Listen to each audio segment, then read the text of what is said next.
Assalamualaikum warahmatullahi wabarakatuh. Anak-anak ibu, pada hari ini kita kembali belajar tentang Khulafaur Rasyidin, cermin akhlak Rasulullah. Sebelum kita memulai pelajaran, marilah kita berdoa bersama. A'udzubillahi minasyaitonirrajim. Bismillahirrahmanirrahim. Raditu billahi rabbah wa bil islam madina wa bi muhammadin nabiyya wa rasulah. Rabbi zidni ilma warzuqni fahma wa amalan solihah. Alhamdulillahi rabbil alamin. Baiklah, pada hari ini kita kembali belajar tentang Khulafaur Rasyidin sebagai cermin akhlak Rasulullah. Pada minggu yang lewat kita sudah membahas tentang pengertian daripada Khulafaur Rasyidin. Khulafaur Rasyidin terdiri dari dua kata, yaitu khulafa dan ar-rasyidin, yang berarti para pemimpin yang mendapat petunjuk. Nah, siapa sajakah Khulafaur Rasyidin itu? Khulafaur Rasyidin itu terdiri dari 4 orang. Yang pertama, Khalifah Abu Bakar As-Siddiq. Yang kedua, Khalifah Umar bin Khattab. Yang ketiga, Utsman bin Affan. Yang keempat, Ali bin Abi Thalib. Sekarang yang perlu kita bahas yaitu bagaimana proses pengangkatan daripada khalifah-khalifah tersebut. Nah, yang pertama, Khalifah Abu Bakar. Ketika Nabi Muhammad SAW masih hidup, mereka itu tidak menentukan siapa yang akan menggantikan posisi mereka sebagai khalifah. Setelah beliau wafat, kaum muslimin pada saat itu merasa bingung siapa yang akan menjadi pengganti beliau. Maka di situ musyawarahlah antara Muhajir dan Ansor siapa yang akan menggantikan posisi Nabi Muhammad sebagai khalifah pada saat itu. Maka datang kaum Ansor mengatakan merekalah yang pantas menjadi khalifah, dan juga kaum Muhajirin sama-sama membuat pendapat siapa yang akan pantas menjadi pengganti mereka. Maka musyawarah pada saat itu datanglah Abu Umar bin Khattab mengatakan yang pantas menjadi khalifah adalah Umar bin Khattab Abu Bakar As-Siddiq, dengan alasan, ada beberapa alasan. Yang pertama, Abu Bakar As-Siddiq lah yang pertama kali membenarkan kenabian Nabi Muhammad ketika Nabi Muhammad pulang melaksanakan Isra dan Mi'raj. Yang kedua, Abu Bakar As-Siddiq lah yang menemani Nabi Muhammad ketika Nabi Muhammad hijrah dari kota Makkah ke Madinah.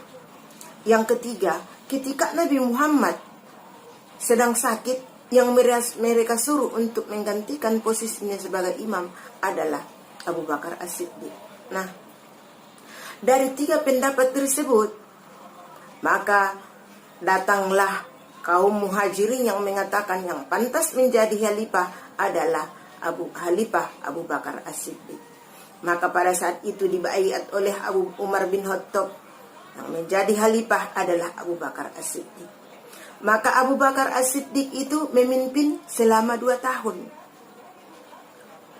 Yang kedua, khalifah yang kedua yaitu Umar bin Khattab. Umar bin Khattab itu menjadi khalifah digantikan oleh yang pilih langsung oleh Abu Bakar tersebut ketika beliau sakit. Mereka menulis surat akan menggantikan posisi mereka sebagai khalifah adalah Umar bin Khattab. Kenapa mereka buat seperti itu? Supaya tidak terjadi lagi ketika peralihan kepemimpinan daripada Nabi Muhammad SAW kepada Abu Bakar. Maka pada saat itu Nabi Muhammad Abu Umar bin Khattab dengan Utsman dengan para sahabat setuju bahwasanya pengganti daripada Umar bin Khattab Abu Bakar As-Siddiq adalah Umar bin Khattab. Umar bin Khattab memimpin selama 10 tahun. Dan khalifah yang ketiga adalah Utsman bin Affan. Utsman bin Affan, proses pengangkatannya melalui tim formatur. Tim formatur itu dibentuk beberapa orang yang akan mencalonkan untuk pengganti daripada Umar bin Khattab. Di antaranya adalah Utsman bin Affan dan Ali bin Abi Thalib dan Sa'ad bin Abi Waqqas. Yang lainnya itu mengundurkan diri. Maka yang menjadi khalifah ketiga adalah Utsman bin Affan. Utsman bin Affan memimpin selama 12 tahun. Untuk itu, khalifah yang terakhir yaitu Khalifah Ali bin Abi Thalib. Khalifah Ali bin Abi Thalib memimpin selama 6 tahun. Dan beberapa prestasi yang mereka dapati pada saat itu. Adapun prestasi di antara khalifah-khalifah yang 4. Yang pertama, khalifah prestasi daripada Abu Bakar As-Siddiq ada 3. Yang pertama, prestasi yang pertama adalah memerangi kelompok pembangkang ataupun orang yang murtad. Yang kedua, kodifikasi mushaf Al-Quran. Yang ketiga, perluasan wilayah.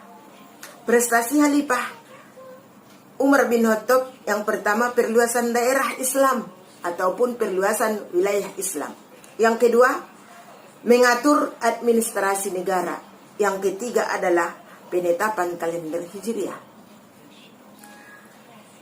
Khalifah ketiga, prestasinya yaitu ataupun prestasi daripada Utsman bin Affan. Yang pertama, kodifikasi mushaf Al-Quran.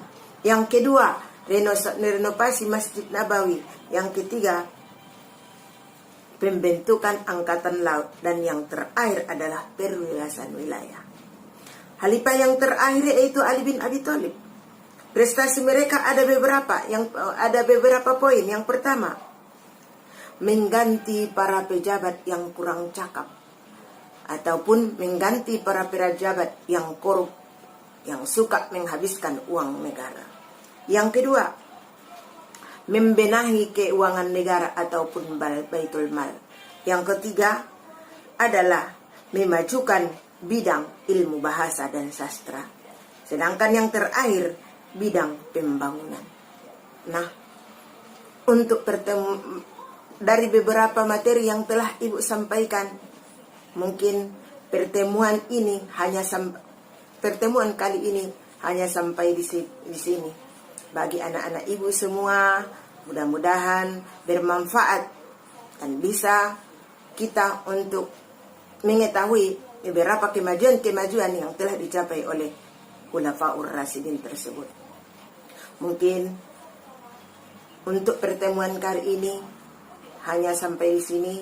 Mudah-mudahan dapat kita mengetahui ataupun dapat kita simpulkan beberapa materi yang telah Ibu sajikan. Ibu akhiri wassalam. Assalamualaikum warahmatullahi wabarakatuh.